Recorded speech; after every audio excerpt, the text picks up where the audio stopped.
Fala rapaziada, tudo tranquilo? Vamos que vamos. Então, vamos lá. Vamos para mais uma sequência de estudos, de debates, de temas. Vamos para mais uma conversa, né? Então, o que acontece? Aula passada nós falamos um pouquinho, né, uma introdução sobre o desenvolvimento industrial, sobre as atividades industriais, pautamos, né, a Revolução Industrial, identificamos, relembramos, né, os setores da economia, relacionamos as atividades industriais ao setor secundário e falamos um pouquinho sobre as transformações políticas, econômicas, sociais, culturais, né, ambientais relacionados ao advento da atividade industrial e todo o seu avançar, todo o seu processo, né, de modernização, de transformação, de expansão geográfica até hoje, certo? Inclusive, né, pautamos as discrepâncias entre o grau de industrialização dos países. A gente pode perceber que há uma discrepância muito grande, há uma desigualdade muito grande desde o advento da Revolução Industrial, certo? Cujo pioneirismo se deu, né, pela Inglaterra até hoje. Tudo bem? Né? O domínio, né, de determinados ramos industriais, atividades industriais, tecnologias industriais, capitais, são assim um dos fatores ainda que são importantíssimos, né, para a classificação dos países. Lembrando sempre, né, que nós temos um abismo aí entre o grau de desenvolvimento, né, humano, tecnológico entre os países, certo? Beleza. O tema da aula de hoje vai ser tipos de indústrias. Tarefa complexa demais, tá certo? É muito complicado a gente classificar as indústrias. Por quê? As indústrias, elas podem ser classificadas a partir de critérios diferentes. Consequentemente, né, esses critérios que são escolhidos com base em objetivos, em propostas diferentes, podem trazer, né, classificações assim extremamente numerosas, né, assim, várias nomenclaturas e tal. O que acontece além disso? A gente pode perceber que o bacana, né, das ciências humanas é esse diálogo, né, essa conversa, essa troca de informações, esse senso crítico, a utilização, né, de aspectos do cotidiano, aquilo que você já carrega na sua bagagem intelectual. Pô, isso é muito legal, isso é muito bacana, inclusive fazendo um comparativo do ontem com o hoje, né? Você às vezes não viveu no ontem, mas você vive no hoje e você consegue perceber que isso é um processo, né? Porque a realidade que nós vivemos hoje é que surgiu do nada. Isso é muito legal. Mas, infelizmente, pensando principalmente em provas de concurso, em provas de vestibular, algumas partes, né, precisam ser trabalhadas com um pouco mais de atenção no sentido de domínio de conceitos, né, domínios de palavras, né, de temas, assim, certa decoreba. E aqui é uma dessas partes, né? Algumas questões exigem que os alunos saibam, né, de determinados conceitos, explicações, tipos de indústria. É preciso, é importante, né, principalmente para essas provas de concurso, tá legal? Aí você deve estar se perguntando, poxa, você já começa falando que a classificação é muito variada, é uma classificação complexa, certo? E ao mesmo tempo, né, você fala, Rômulo, que você precisa decorar. Como assim? Então eu vou ficar aqui durante semanas, né, estudando, decorando e tal. Então, assim, a preocupação que eu tenho na aula é uma preocupação muito simples, né? Eu vou tentar facilitar ao máximo, ser mais didático possível, né?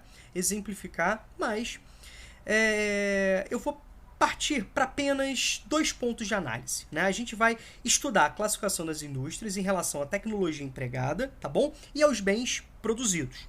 Vão ser as 2 únicas formas que a gente vai utilizar para analisar e classificar as indústrias. Aí você está perguntando, poxa, e as outras formas não são importantes? São, né? São importantes para aquilo que ela se propõe, ou para que elas se proponham, né, a fazer, são importantíssimos, inclusive, né, com uma integração muito grande em outras profissões, em outras atividades econômicas, né, numa integração muito forte. Mas, para os concursos públicos, né, de uma forma geral, obviamente, esses 2 olhares já ajudam bastante, tá bom? Já facilitam muito, tá? Então vamos começar aqui, ó.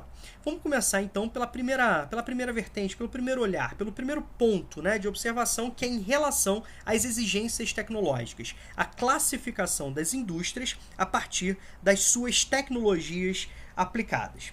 O que acontece? A Revolução Industrial começa no final do século XVIII, na Inglaterra, e não parou mais, né? Novas tecnologias são aplicadas. O objetivo, né, dessa realidade é justamente maximizar a atividade econômica capitalista. E quando a gente fala em atividade atividade econômica capitalista, a gente está falando em reduzir custos, aumentar a produtividade, né?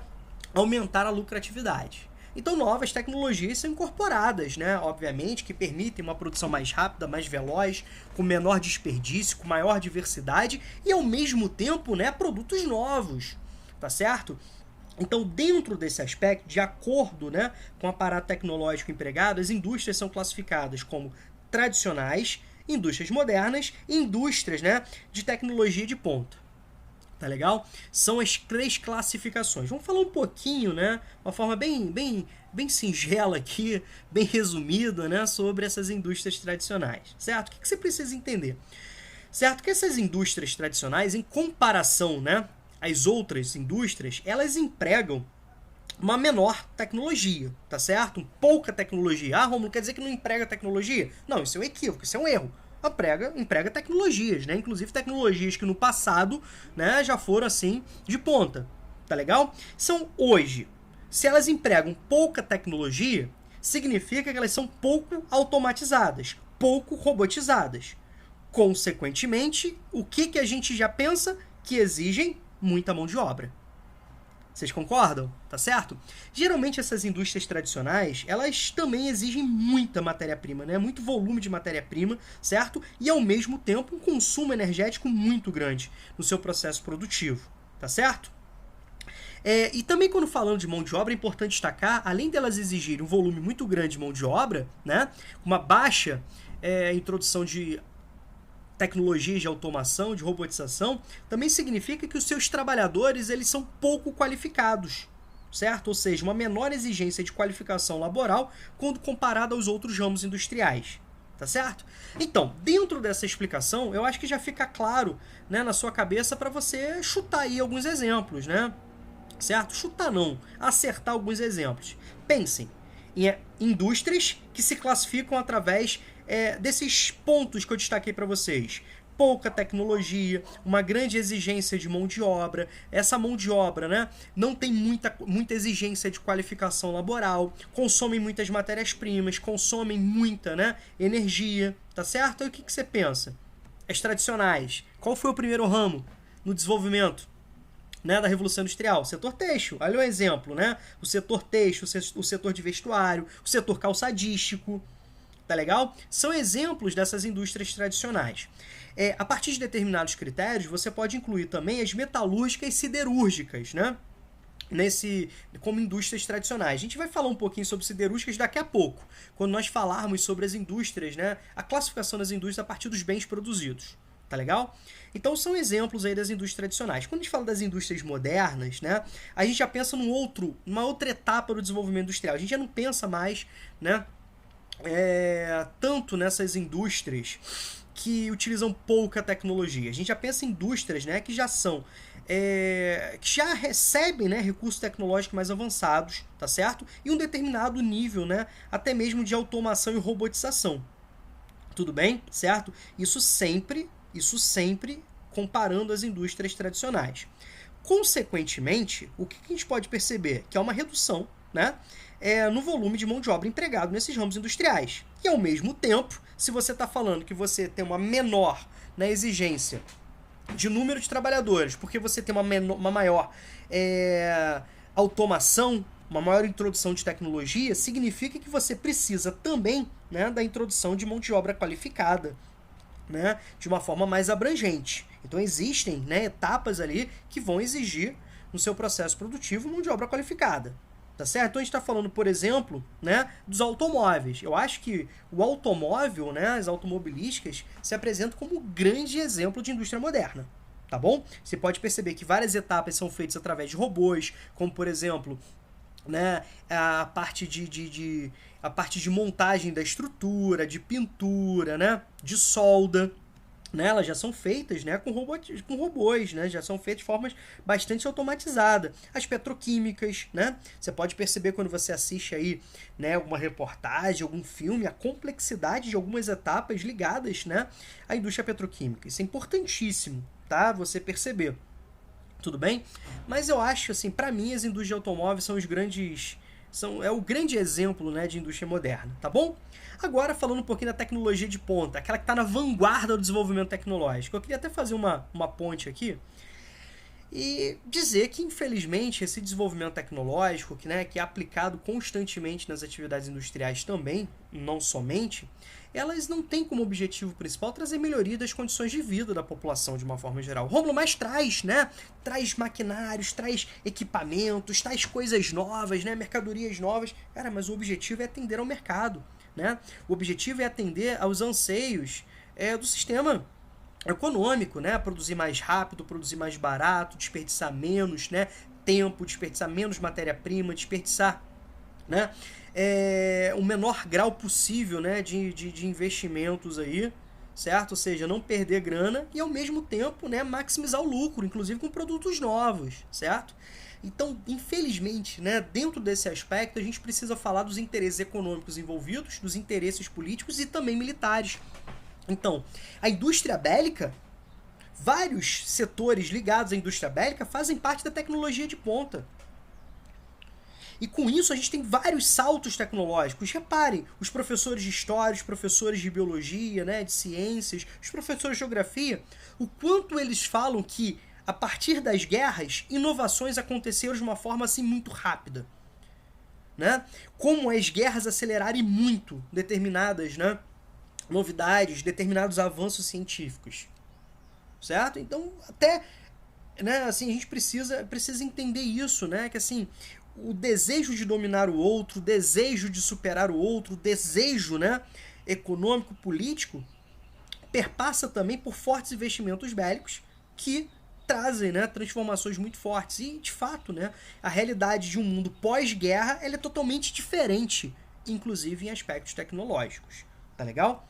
Quando a gente fala de tecnologia de ponta, tá? Pegando mais agora a classificação, a gente tem que pensar na terceira revolução industrial, tá certo? A gente tem que pensar que essa tecnologia de ponta está muito ligada ao meio técnico, científico e informacional, utilizando as palavras, né, do professor Milton Santos, saudoso professor Milton Santos, né?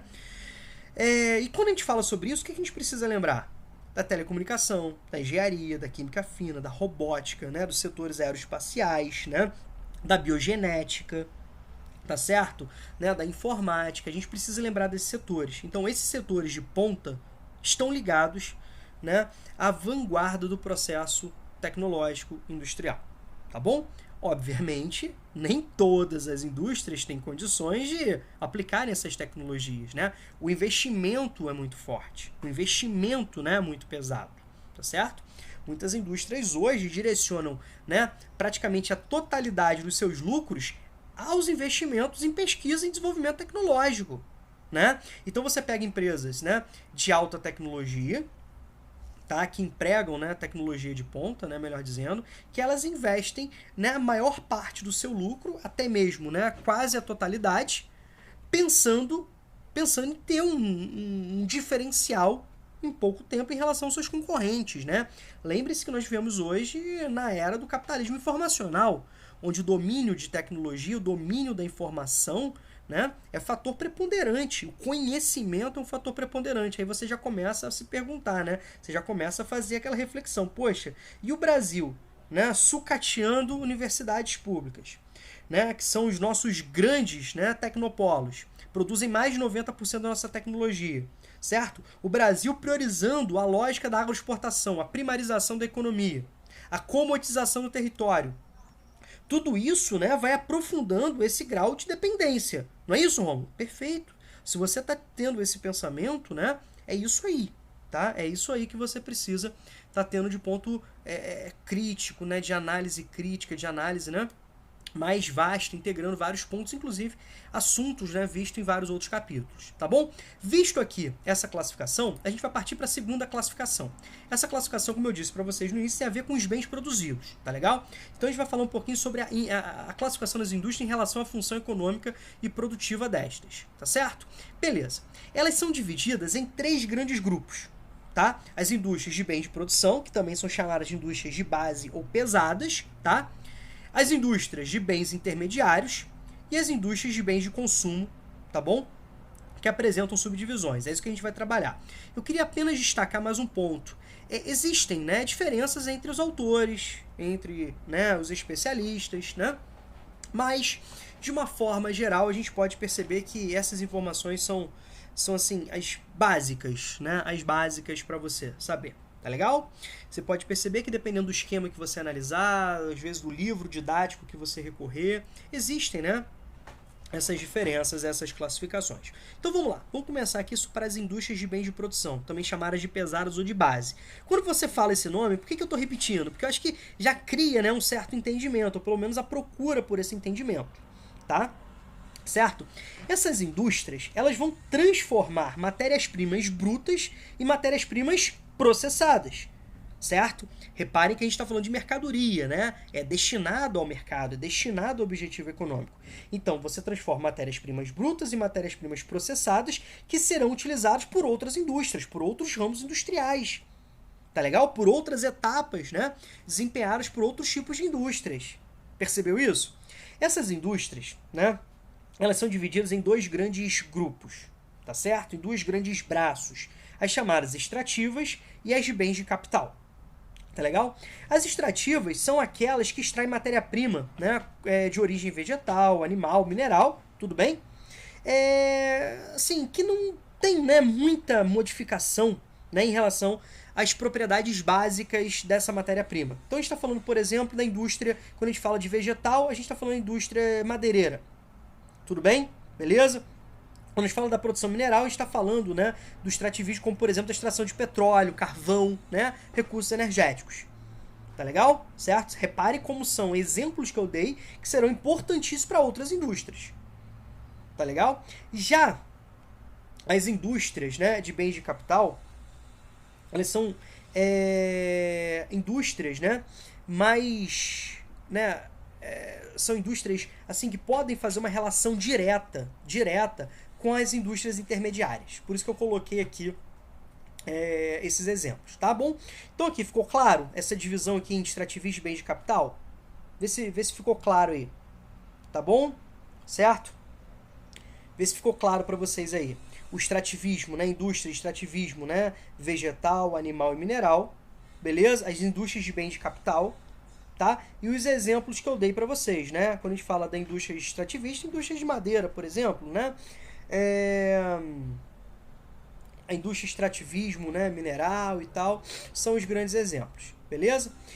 Vamos lá, vamos tentar fazer essa relação. As indústrias, né, de equipamentos, elas são responsáveis pela transformação desses bens já, né, que foram transformados pelas indústrias de base, tudo bem?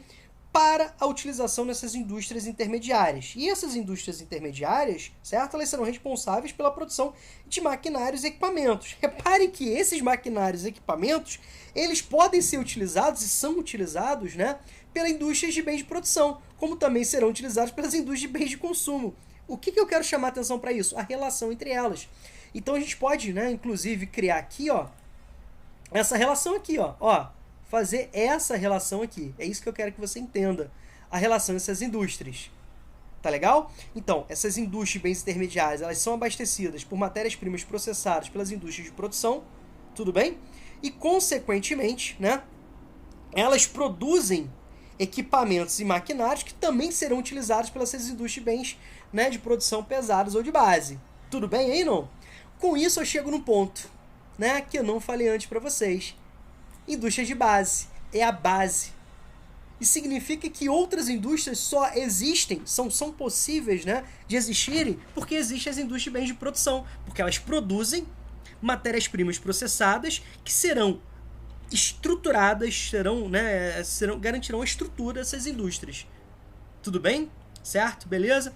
Quando a gente fala de indústrias pesadas, né, são indústrias, né, que utilizam, né, maquinários, né, gigantes, com grande consumo, né, de energia. Né? Pensa, por exemplo, em maquinários ligados ao extrativismo mineral. O que você pensa? Cara, aquele pneu gigante, aquela estrutura monstruosa. Né? Imaginem, por exemplo, né, os maquinários utilizados. Tá legal? Então, o consumo energético, os maquinários gigantes, né, levam a esse entendimento, ou seja, são indústrias, né, pesadas, né, que demandam grandes espaços físicos, né, beleza? Então, já temos uma certa explicação para os nomes. Quando a gente fala aqui da indústria de equipamentos, você já entendeu, né? Que são indústrias que vão produzir equipamentos que serão utilizados por outras indústrias. Tranquilo? Certo ou não? Beleza? Certinho aí? Legal, né? Agora vamos lá. Quando a gente fala das indústrias de bens de consumo, essa aqui a gente está no nosso dia a dia. Certo? Essas que são nossos dia a dias. Elas, né, produzem, né, mercadorias que serão diretamente consumidas, né, por nós, mercado consumidor. Tranquilo? O que acontece? Essas indústrias, né, por isso que elas são chamadas de bens finais, né, e fazendo um comparativo com as indústrias pesadas ou de base, elas são chamadas de leves, né, ou finais. Então, final você já entendeu que elas são, né, voltadas para o consumidor final. Tudo bem? Elas são diretamente, né, elas são voltadas diretamente para o mercado consumidor. Leves fazendo comparação às indústrias, né, pesadas. Então elas demandam, né, maquinários, né, mais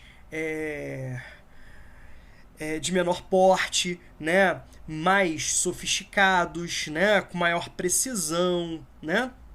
Legal? Uma dependência menor, né, em termos de infraestrutura física, né, corpo ali de extensão, entendeu? Ninguém vai perguntar nada para você da origem do nome, porque dessas nomenclaturas. A dificuldade aqui, gente, é o seguinte, que numa questão de prova, pode aparecer no meio da questão ou indústrias de produção pesadas ou de base, né? Indústrias intermediárias, indústrias de equipamento, né? Indústrias leves, finais ou de consumo. Então, uma questão pode aparecer isso. Você precisa saber que são, né, nomenclaturas utilizadas pelo mesmo ramo, pela mesma classificação industrial, tá bom? Mas, voltando de novo aqui à questão, você já entendeu que as indústrias de bens de consumo são aquelas que produzem diretamente para a população, diretamente para o mercado consumidor, diretamente para a gente.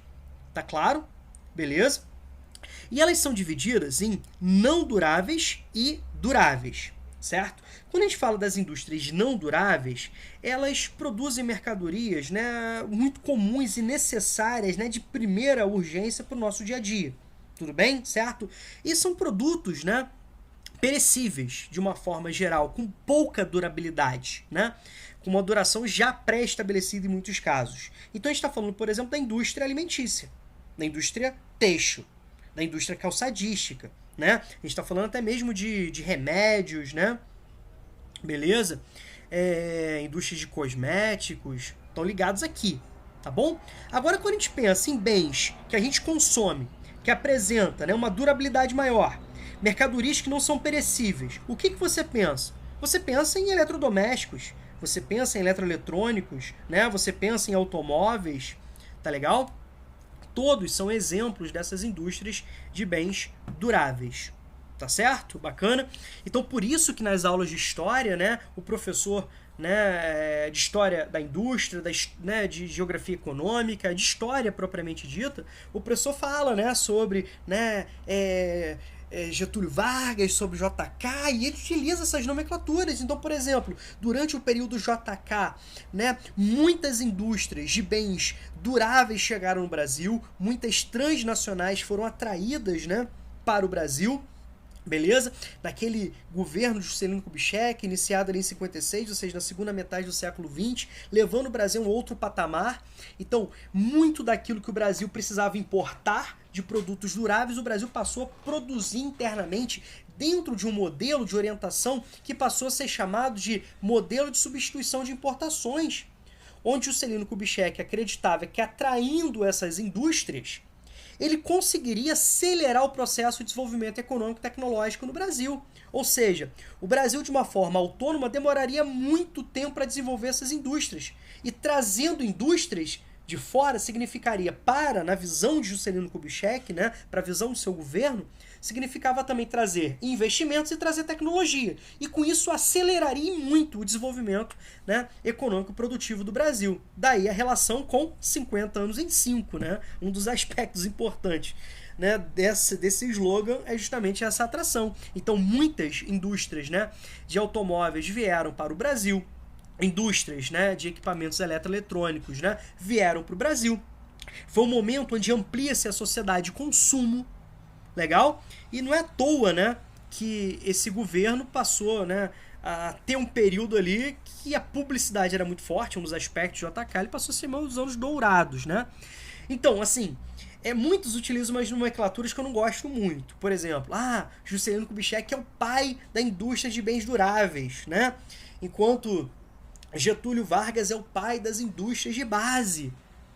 De fato, né, Getúlio Vargas, né, foi no seu governo que nós tivemos o início o advento do processo de industrialização brasileiro, ou seja, foi o momento onde o Brasil reuniu todas as condições necessárias para o seu desenvolvimento industrial. Getúlio Vargas queria modernizar o Brasil. Modernizar o Brasil para Vargas era a mesma coisa que industrializá-lo. O Brasil era industrializado? Não. Então, consequentemente, você precisa começar da onde? Pela base. Né? Você precisa começar pela base. E qual é a primeira indústria de base do Brasil? A CSN.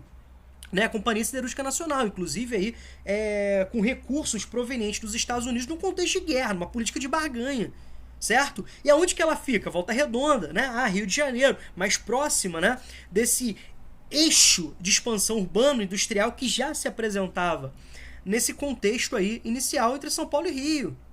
Tá? Lembre-se que o Rio de Janeiro ainda era a capital do Brasil naquele momento. Tá legal? E depois nós temos outras indústrias atribuídas a Vargas, tá? Ligadas às indústrias de bens de produção. A gente está falando da Vale do Rio Doce, hoje Vale. A gente está falando de hidrelétricas, né? A produção de energia. Certo? A gente está levando em consideração que Getúlio Vargas, né? Que foi durante Getúlio Vargas nós tivemos a criação da Petrobras, em 1953, né? Num outro momento, não na era Vargas. Certo? Esse período aí que Vargas fica ininterruptamente no poder desde o golpe de 30, né, até quando ele é depois de 45, é chamado de Era Vargas. Legal? Nós tivemos, né, a indústria de motores, certo? A indústria, né, álcalis. Nós tivemos várias indústrias extremamente importantes, né, no período Vargas. Então, de fato, Vargas, para desenvolver o Brasil industrialmente, ele precisava garantir inicialmente a base para a indústria, ou seja, a base necessária para que outras indústrias possam, né, se desenvolver. Então, o Juscelino Kubitschek, ele também investe em indústrias de base, né? É uma continuidade do processo, tá certo? Então, nós temos, né, durante o governo de Juscelino Kubitschek, muitos investimentos em indústria, né, de base industrial, tudo bem? Mas, né, o seu governo também se destacou pela entrada de indústrias de bens de consumo duráveis, principalmente transnacionais. Tá legal? E com isso você aumenta, né, o consumo interno. Você diversifica o consumo, até mesmo que aquilo que era importado era muito mais caro e muito mais restrito. À medida que a produção é uma produção mais interna, à medida que você tem um modelo com a forte interferência do Estado, com a forte orientação produtiva do Estado, onde o Estado está ali para criar infraestrutura, onde o Estado está ali para facilitar a compra de maquinários, onde o Estado está ali para financiar desenvolvimento produtivo, desenvolvimento industrial, onde o Estado está ali para facilitar, né, o financiamento, certo? Onde você tem uma burguesia que não demanda de tantos capitais, que não domina tanta tecnologia nacional, que vai se dedicar principalmente aos bens de consumo não duráveis, certo? As grandes transnacionais, elas percebem, né, um caminho muito bacana para eles lucrarem muito no Brasil, certo? Através das vantagens, através, né, do plano de metas que cria, né, uma infraestrutura muito forte para as indústrias. E com isso, obviamente, a gente não pode esquecer das contradições, né? Ampliando as desigualdades regionais, ampliando as desigualdades sociais, a concentração de renda, né? Um processo muito forte de espoliação, né, por parte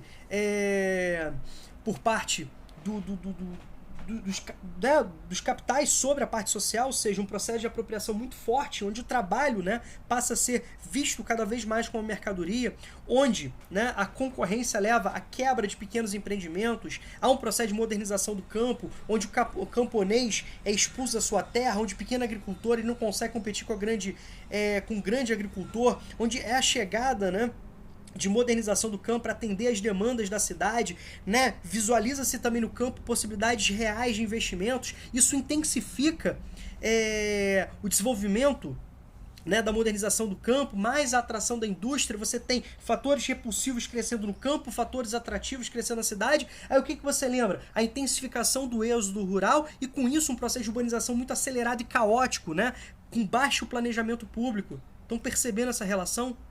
É isso que eu quero que vocês entendam. Embora, né, aqui o foco da aula seja apresentar para vocês classificações, nomenclaturas e exemplificação, né, e exemplificações sobre tipos de indústria, Reparem como essas classificações, essas nomenclaturas que nós trabalhamos aqui, fazem parte de outros momentos do desenvolvimento do conhecimento, inclusive utilizado por outros, né, professores de outras áreas. Estão percebendo? Então, nesse finalzinho, eu queria que vocês fizessem essa relação, tá bom? Não é simplesmente, né, o objetivo aqui não é decorar nomes, explicações, exemplos, tá? Beleza? Mas, infelizmente, né, ainda hoje nós temos essa orientação em termos de formação, né, educação formal.